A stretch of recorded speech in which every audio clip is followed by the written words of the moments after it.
بسم اللہ الرحمن الرحیم۔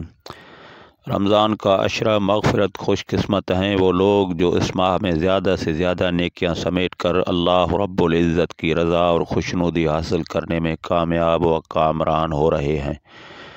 قرآن مجید فرقان حمید میں ارشاد باری تعالیٰ ہے، اے ایمان والو، تم پر روزے فرض کیے گئے ہیں جس طرح تم سے پہلے لوگوں پر فرض کیے گئے تھے تاکہ تم متقی بن جاؤ۔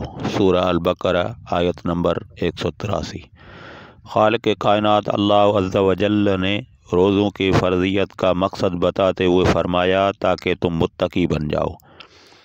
ویڈیو کی جانب بڑھنے سے پہلے ہمارے چینل اسلام وائس ٹی وی کو سبسکرائب کرنا اور بیل آئیکن کو پر کلک کرنا نہ بھولیں تاکہ ہر آنے والی لیٹسٹ اپڈیٹ آپ کو وقت پہ ملتی رہے۔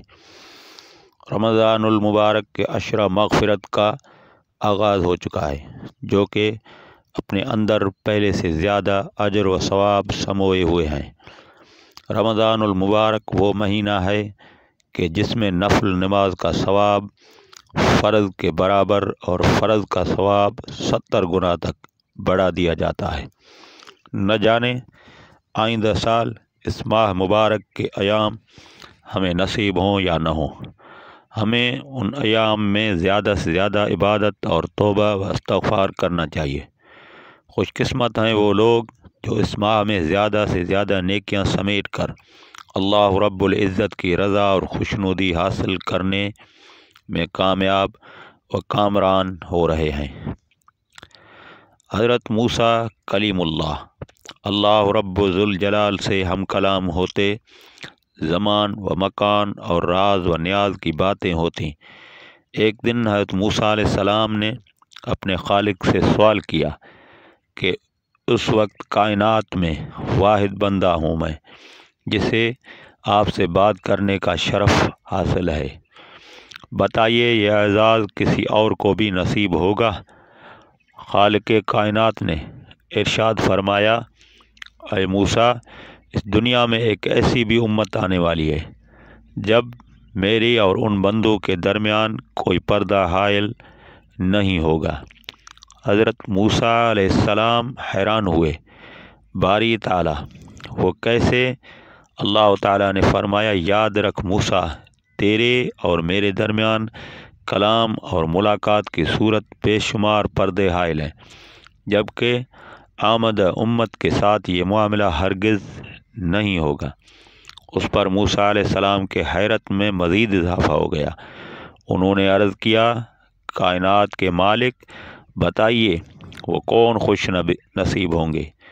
اللہ رب العزت نے ارشاد فرمایا، وہ امت محمدی ہوگی، ان میں سے وہ لوگ جو ماہ رمضان کے ایام پا کر صرف میری رضا و خوشنودی کے لیے روزے رکھیں گے اور پھر وقت افطار نہ ڈال جسم، خشک زبان اور منہ کی مہک کے ساتھ جو دعائیں مانگیں گے میں قبول کروں گا، کیونکہ اس لمحے ان کے اور میرے درمیان کوئی پردہ، کوئی فاصلہ نہ ہوگا۔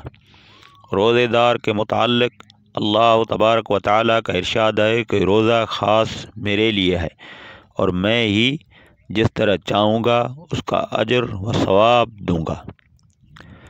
میرا بندہ میری رضا کے واسطے اپنے خواہش نفس اور اپنا کھانا پینا چھوڑ دیتا ہے، پس میں خود ہی اپنی مرضی کے مطابق اس کی اس قربانی اور نفس کشی کا صلہ دوں گا۔ روزے دار کے لیے 2 مسرتیں ہیں، ایک افطار کے وقت اور دوسری اپنے مالک الملک کے بارگاہ میں حاضری اور شرف ملاقات کے وقت۔ اور روزے دار کی منہ کی بو اللہ تبارک و تعالیٰ کے نزدیک مشک کی خوشبو سے بھی بہتر ہے، یعنی انسانوں کے لیے مشک کی خوشبو جتنی اچھی اور جتنی پیاری ہے، اللہ تبارک و تعالیٰ کے ہاں روزے دار کی منہ کی بو اس سے بھی اچھی ہے۔ اور روزہ دنیا میں شیطان و نفس کے حملوں سے بچاؤ کے لیے اور آخرت میں آتش دوزخ سے حفاظت کے لیے ڈھال ہے۔ رمضان المبارک خیر و برکت، ہمدردی و اخوت کا مہینہ ہے۔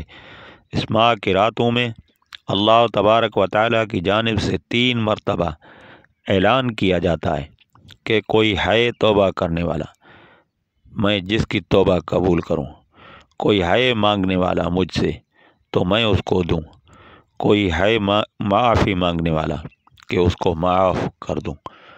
اگر کوئی مسلمان عشرہ مغفرت میں اپنے پچھلے تمام کبیرہ گناہوں سے سچی دل سے توبہ کر لے تو اس کے صغیرہ و کبیرہ گناہ روزے کی برکت سے معاف فرما دیے جاتے ہیں، اور وہ شخص گناہوں سے ایسا پاک ہو جاتا ہے جیسے اس کی ماں نے اسے ابھی جنم دیا ہو۔ بلا شبہ جس کسی کو اللہ تبارک و تعالیٰ کی مغفرت مل گئی اسے سب کچھ مل گیا۔ حق تعالیٰ شانہ تو اپنے بندوں کو معاف کرنے کے بہانے ڈھونڈتے ہیں۔ جب کسی بندے سے کوئی گناہ سرزد ہو جائے تو اللہ تعالیٰ کی جانب سے اسے مہلت دی جاتی ہے کہ شاید اب بھی یہ معافی مانگ لے، شاید اب بھی یہ میری طرف رجوع کر لے۔ حدیث مبارکہ ہے کہ جب بندہ کوئی گناہ کرتا ہے تو آسمان اللہ تبارک و تعالیٰ سے عرض کرتا ہے، اے اللہ تو مجھے اجازت دے کہ میں اس پر ٹوٹ پڑوں۔ زمین کہتی ہے، اے اللہ تو مجھے اجازت دے کہ میں اسے اپنے اندر دھسا لوں۔ اس موقع پر مالک الملک کا ارشاد ہوتا ہے، اگر یہ تمہاری مخلوق ہے اور تم اس کے خالق ہو تو تمہیں اجازت ہے، اور اگر یہ میرے بندے ہیں اور میں ان کا خالق ہوں تو میرے بندے کا معاملہ مجھ پر چھوڑ دو، میں اس بات کا انتظار کروں گا کہ یہ مجھ سے رجوع کر لے اور اپنے گناہوں کی معافی مانگ لے۔ حضرت عبداللہ بن عمر رضی اللہ تعالی عنہ روایت کرتے ہیں کہ نبی کریم رحمت للعالمین سرور کونین صلی اللہ علیہ وآلہ وسلم نے ارشاد فرمایا، روزے اور قرآن دونوں بندے کے لیے شفاعت سفارش کریں گے۔ روزے عرض کریں گے، اے پروردگار میں نے اس بندے کو کھانے پینے اور نفس کی خواہش پورا کرنے سے روکے رکھا تھا، آج میری سفارش اس کے حق میں قبول فرما۔ اور قرآن کہے گا کہ میں نے اس بندے کو رات کو سونے اور آرام کرنے سے روکے رکھا تھا، آج اس کے حق میں میری سفارش قبول فرما۔ چنانچہ روزہ اور قرآن دونوں کی سفارش بندے کے حق میں قبول فرمائی جائے گی۔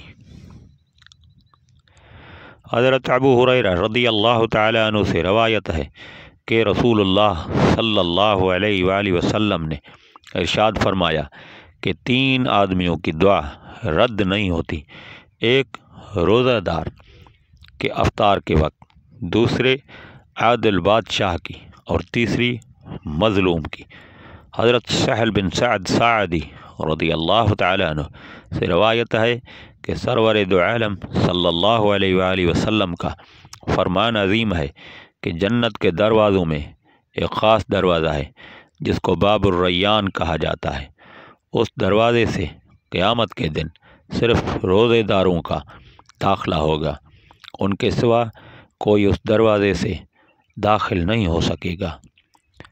اس دن پکارا جائے گا کہ کدھر ہیں وہ بندے جو اللہ کے لیے روزے رکھا کرتے تھے اور بھوک پیاس کی تکلیف اٹھایا کرتے تھے؟ وہ اس پکار پر چل پڑیں گے۔